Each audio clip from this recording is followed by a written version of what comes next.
What's going on, everyone? Art at Patience Metal Fab, and I'm just about to head out into the shop and catch some progress on the Volkswagen Beetle build. Now, if you guys aren't up to speed on that one, I'll put a link up here and you can check it out. But in the last episode, we focused on cutting the pan of that car and lowering it by about 4 inches, which means once Max gets the gantry out, sets the body on top of it, we're gonna get a nice mock-up and feel for what the suspension and the wheels and the body look like together. Now, before he does that, he has to do some extensive modification on the body, cutting into it and then setting it down and making sure that everything is gonna fit up the way we want.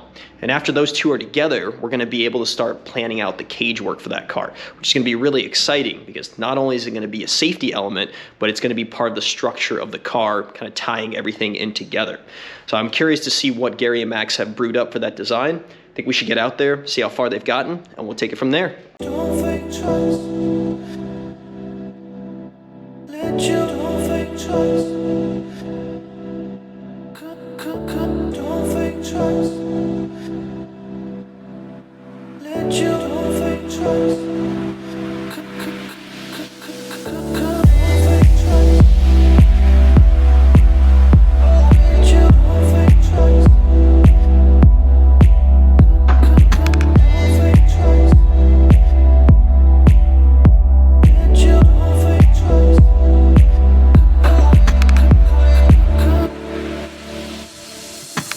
Well, Gary, I think we've done it. We've lowered this car to where it's supposed to be, and now we can just bolt everything up and it's on its way, right? That's where it's supposed to be if you were just building a lowered bug, but that's not what we're building. That's how much lower the body's gonna go. So really what that means is another 4 inches of drop on this, and if you measure this out, that is not 4 inches. That means that Max is gonna have to cut into all of these and then eventually cut on the inside of the body here to be able to make the suspension components fit up there. So we've still got a long ways to go.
I gotta say, I've seen a ton of cages in my time at PMF, and this is among my favorite. The way it fits into the body of this Beetle just looks really cool. Max did an awesome job on this.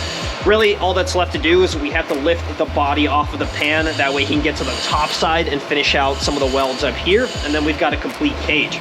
As I mentioned in the beginning of the video, this is a really special one because not only is it a safety feature for the car, but it's also tied in really nicely to the pan, so it's adding a ton of rigidity, which is really important considering this is going to be a track car and it's going to have to hang with some new age cars out there. And I think between the structure of it now and the engine that's going to get put in here with over 400 horsepower, this thing is going to be a really surprising competitor out on the track. Now from here, we still have a ton to do. You can see Max has started mocking up the rear suspension, so he's got to make some custom mounts and provisions for that. It's probably a good way to start off the next episode. Then from there, Gary and Max are gonna have to come up with some system to close this up, probably some custom panels. I've even heard them kicking around the idea of doing like a big PMF logo right here, which has got me really excited. So we've got a ton of great content yet to come on this. If you guys haven't subscribed to our page, please do like this video if you enjoyed the progress that we've made today. Stay tuned for what's next on this car.